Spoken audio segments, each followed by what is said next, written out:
Did you do anything for Easter? We watched General Conference. That was about it. But we didn't have any like particular activity. But it was still fun. It was a good day for us because we were able to have General Conference P Day. I was Did you watch it in Spanish or English? in English. Why? Well, you should be watching it in Spanish. I mean, in Spanish, it's so much worse because you're not actually hearing the person's voice, how they're actually saying it. One of the sessions, half of one of the sessions, I listened in Spanish because we only had one phone, and we were in the middle of heading over to the other relatives were in the middle of coming over to our house. So on Saturday in the morning, we went over to a member's house, Vicky's house. Went over to visit her and watched the general conference in the morning there. And they were all watching it in Spanish while I just listened to it in English on my headphones. Except, oh my goodness, her house was so hot. It was so boiling hot. I mean, it was probably like, it said on the weather app that it was like 36 that day.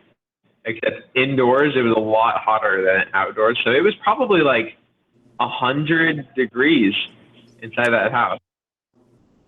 The fans made it worse, I think, actually. I mean, it was hot air. It's called convection oven. It was bad. This But the second session we just watched. Where did we watch the second? On Saturday. I think just at the house. Yeah, the others came over. Yeah, that was it. And then Sunday morning, watched that in the house. That was the one we watched in Spanish because we only had one phone. Yeah.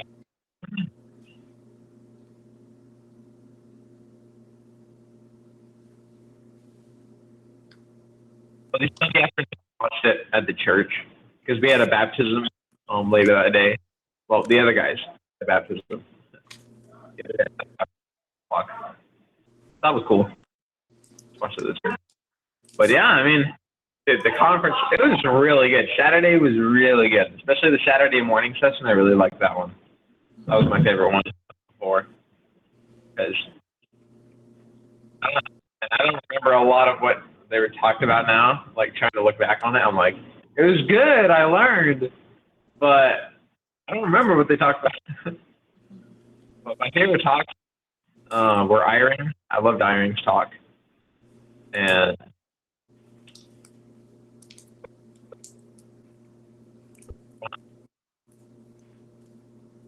one of the guys Saturday morning that talked about baptism. And I just remember thinking, like, oh man, this is a really, really good talk for investigators to listen to.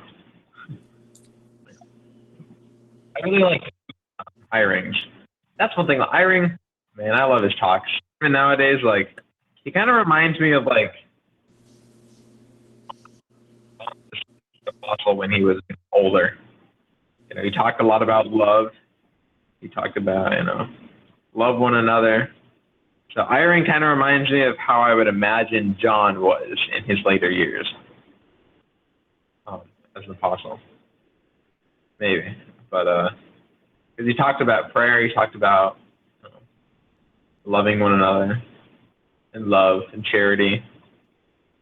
So, yeah, Iring's great. Unfortunately, he's probably going to kick the bucket pretty soon here. Yeah, because he's not looking too good of health, especially his hands. Not looking good. So looks like Uchtdorf's going to be the prophet pretty soon here. He's going to be the president of the church pretty soon here. Guys, I don't know how long Oaks is going to hang in there, but we'll see. It looks like he's doing better than Iring, though.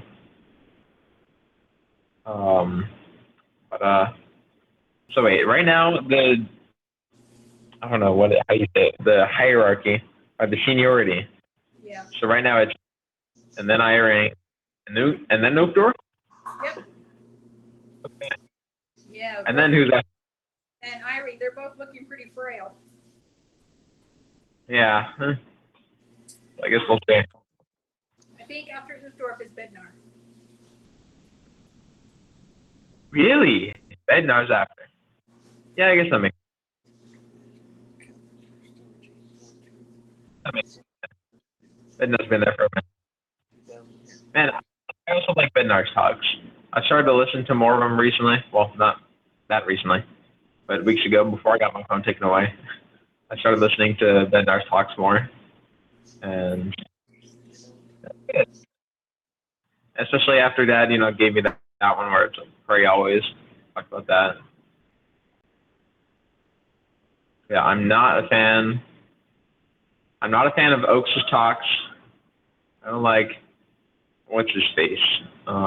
Jared W. Gong's talks. They're not not my favorite. We talked about fortune cookies all the last time. And then there was like another one where he talked about something. I'm like, okay, all right.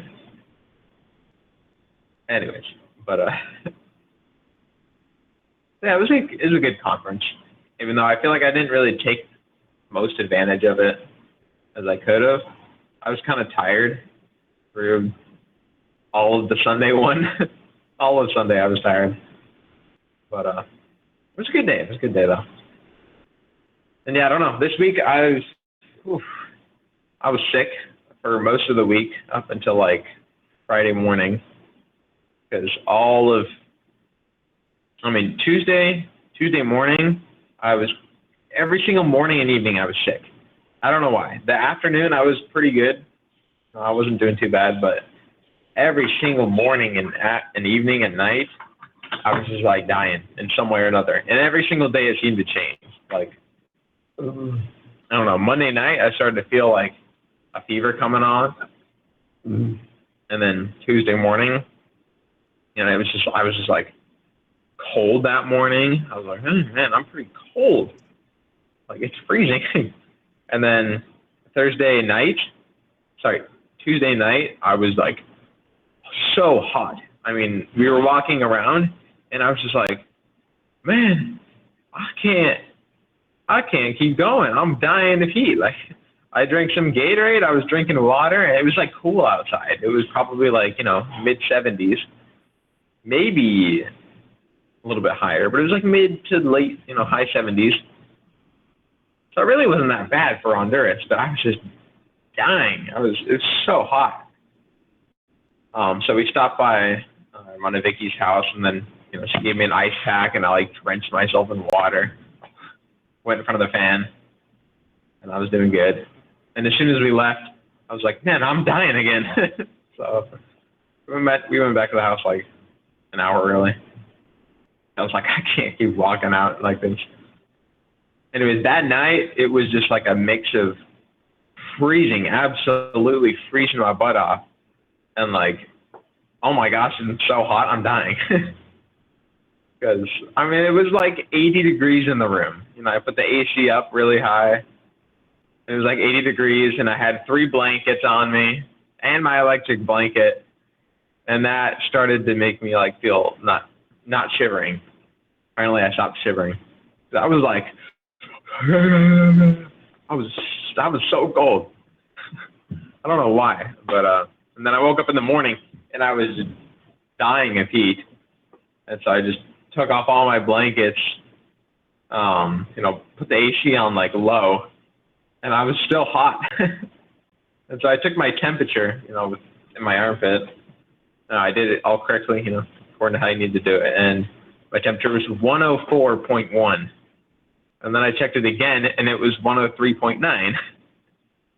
And so I was like, all right, yeah, I need to take a cold shower. So I went and took a cold shower, and that dropped my temperature by about 3 degrees. It was down to 101. And then it was good for the rest of the day until like 6 p.m. And we were out, teaching that Familia Hernandez. Wendy and Carlos and Jeffet, the three evangelists. And like halfway through the lesson, I was like, it's a little chilly outside right now. Okay, it's cold. And then I just started getting more cold and more cold. And then I was just like shivering throughout the lesson. And then I was just like shaking. I was like, man, anyways.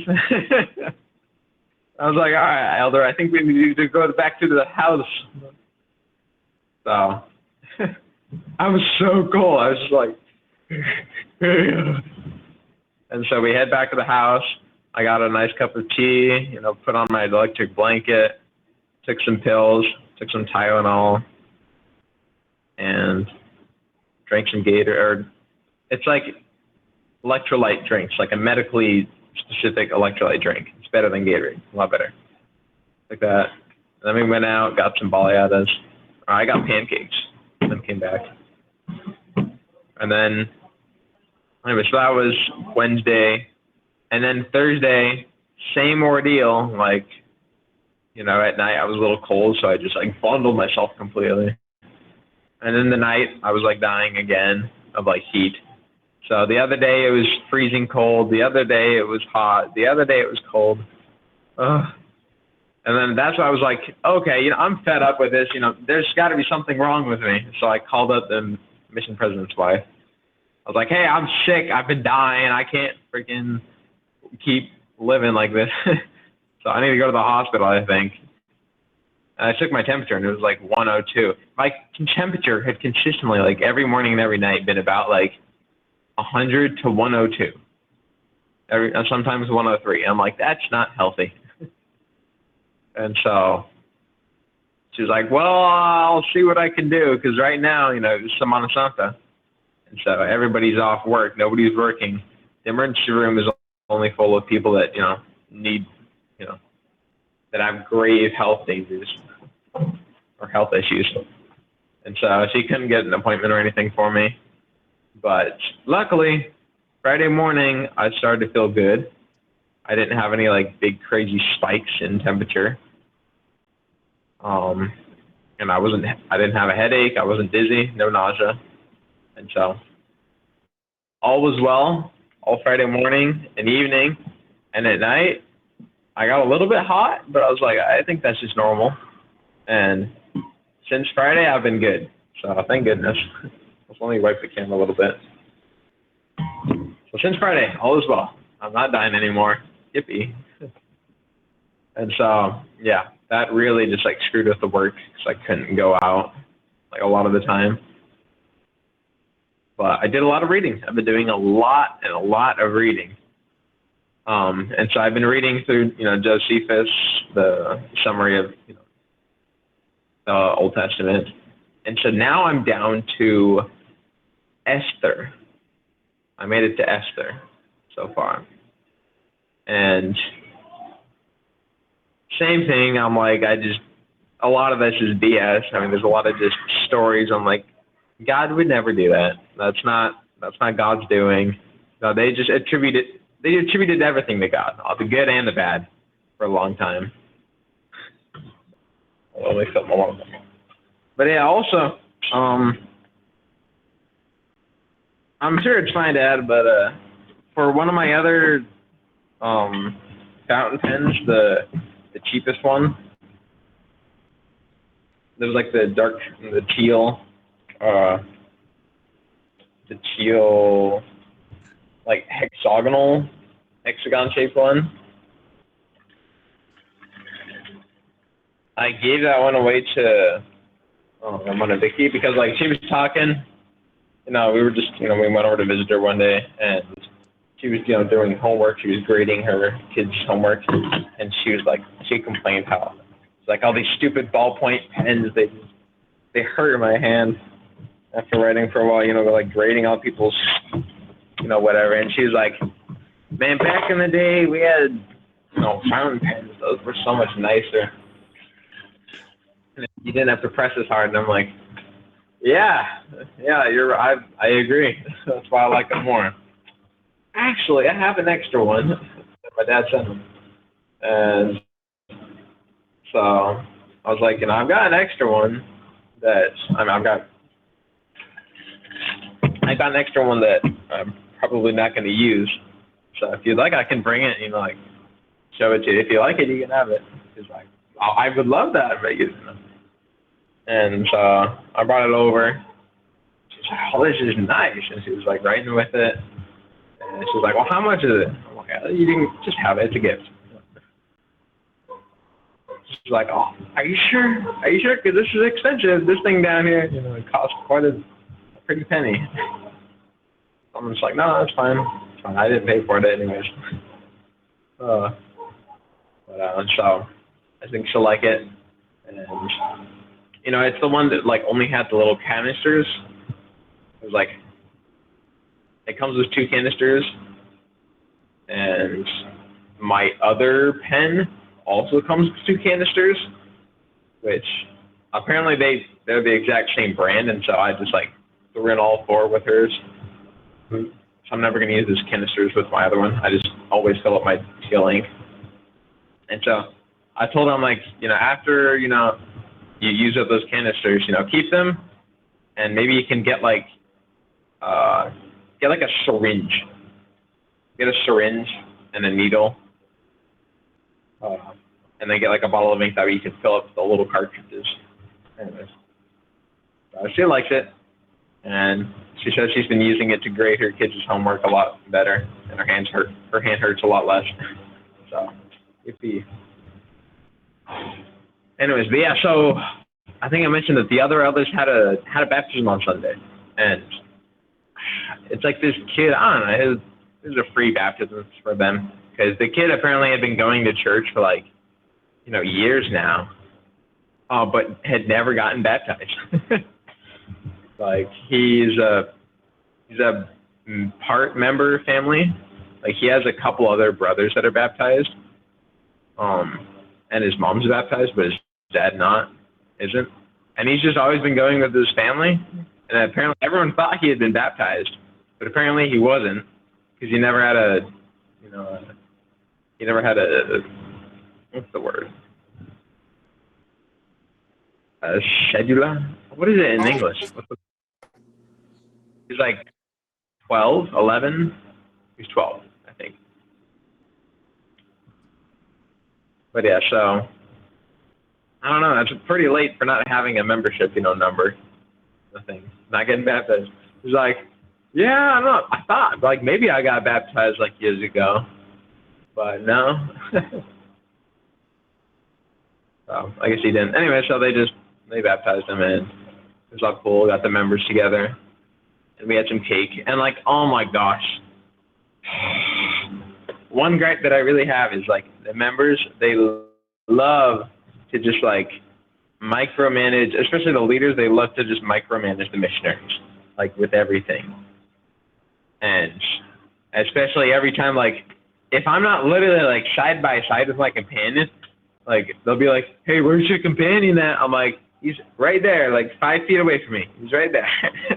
Or, I mean, that day, it was like there were maybe 20 of us in total, like there for the baptism. And, we finished the baptism, and it's like, say everybody, was talking in the living room. And then there were like, maybe like 10 people over by the kitchen. And I went over to the kitchen to talk with people over there. And then Medina's like, hey, where's your companion at? I'm like, he's just right there in the living room. He's like, you have to see your companion. You have to always be in view of your companion. I'm like, okay, yes, I understand. But, he's right there. He's just right around the wall. And he's just talking. And they're like, yeah, but you have to always be, right next to your companion. I'm like, oh, okay. And then, after a bit, anyways, they started cutting the cake, and I went over to get some cake. It's probably like, it's literally like the same distance. It's like from going, it's literally like, 10 feet away? It's like 10 feet away from the living room. About the same distance to the kitchen, exactly. And I went over to go grab a piece of cake, because I saw other people going there, getting a piece of cake. So I went over to get a piece of cake, and then the other counselor, saw me and was like, Williams, what did I say? Where's your companion at? I'm like, he's right there. I'm just going to get cake. He's like, come here, Williams. And he takes me aside. He's like, you cannot be away from your companion. You keep telling me this, and we're gonna have to punish you if you're not. I'm like, what the crap is wrong with you? He's right across the corner. He's right around the wall. Like, I'm just going and getting a piece of cake that's gonna take like 15, 20 seconds. Like, chill out. I wanted to say that so bad, but I was like, okay, I understand. Yep. Okay. All right. Just nod and say yes. And then at the end of all that, once everybody was leaving, everybody had like left, it was just like the five of us. I went over to, let's say, like the garage to go grab my backpack and to grab my stuff, grab my pen, my book, and my water bottle. And I was gone for like maybe 15, 20 seconds. And Medina was like, Williams, we were looking for you. Where the heck did you go? I'm like, I went to go grab my stuff. He's like, Williams, this is the third time. This is the second time now I've had to tell you. I'm like, dude, it really doesn't matter. I left for like maybe 15 seconds from my companion's vision because I'm going to go get my stuff. Do I really need to drag him literally everywhere around with me? He's fine. Literally, there's only us 4 missionaries in the building right now, and you 2. Like, and we're in the same building. We're in the church building. It's not like I'm leaving the premises. And he's like, oh my gosh. And he just really got on my butt about that. I'm like, these guys are insane. They're insane. Like, just use, I don't know, just use common sense. I feel like that should just be like, a normal thing. Use common sense. Yes, be with your companion. And make sure you guys are together. Make sure you're on the same page. You know where each other are at. And if you guys are actually, separated for too much of a distance or for too long, that's bad. But if we're in the same chapel, if we're in the church and we're separated by like one room, like for a couple minutes, like it doesn't really matter, or even a couple seconds. If it's like 15 seconds and we're 10 feet apart, okay, big deal. Doesn't matter. I don't know why he's just getting on my butt about that. Anyways, he's like, Williams, we say this because we love you. We want you to take care of yourself. It's out of love. I'm like, I don't know if it's out of love. I think you're just trying to I think you just have a power. What's the word? I don't know. Power trip. Power trip, yeah, that's it. You want to be telling the missionaries where they are, you want to be keeping tabs on them, micromanaging them. Oh yeah, oh my goodness, okay. Which day was it? One of these days this week, I don't remember which. Me and Ruiz and I, we were talking, just one-on-one as a companionship. We're having like companionship inventory, they call it. And so we were just talking, and then he started going off for a long time talking about how, if you want to have a good mission, if you want to get along with your companions a lot better, you have to, not, how do you say it? He said, you can't be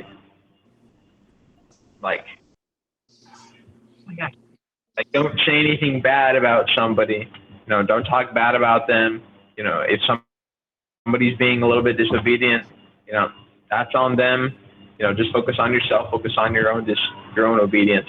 If you're being obedient, then okay. If somebody else is, maybe using more time on whatever, Facebook Messenger, all right, that's on them. Or if somebody's like staying up, later, that's on them. You just go to bed. I'm like, and for a bit, I was like, oh, that's. I'll try and keep that in mind, just like, be obedient, and if somebody else is disobedient, it's not really your problem. Then I realized, I'm like, actually, this guy's totally like trying to cover himself. He's doing that. he's always staying up late, because apparently that's like, he has insomnia. Apparently he's talked with the president before about it. So he'll stay up till like the crack of dawn. I mean, till like 1, 2, 3 in the morning. And like I'll be one time, I got up at like 2 a.m. to go pee, because I drank a lot of water before I went to bed. And there he was, still up, just in the other room. I'm like, dude, what are you doing? He's like, I don't know, I'm not tired. Oh, whatever. Go to bed, dude. And apparently he did later. But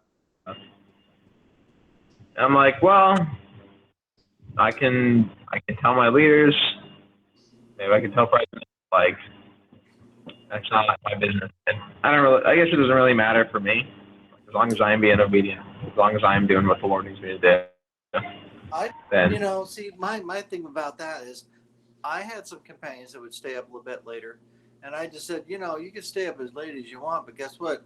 We're still leaving the apartment at 9:30. So, You can't make them. no, I'm sure you can. Because, and if we don't leave the apartment at 9:30, I call president. And then we have a conversation about you staying up late.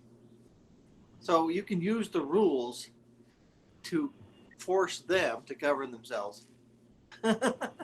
So okay, that means you have to get out on time. always rough because of me being sick. So we rarely, half of the morning, we didn't actually leave in the morning. I was just like, Yeah. one morning we got out. One morning we got out. And Yeah. that was But good. he's obviously going to have to be dragging. He's going to be dragging if he stayed up that late. Yeah. I mean, he's still in bed, like, every day he's been sleeping in until like 8, 9 o'clock. Anyways, but I hope you guys have a good day, though. I love you, Dad. There, I don't think I had anything else. Yeah, that's it. And it's, I'll talk later with you guys. I'll talk later. I'll talk with Mom, talk with Jeremy after we do the everything. But yeah, love you guys. Take care of yourselves. Take Keep care. up the good work. Thank you. I will. I'll work hard this week. Love Good you. week. Be safe. Adios. Love you. Thank you.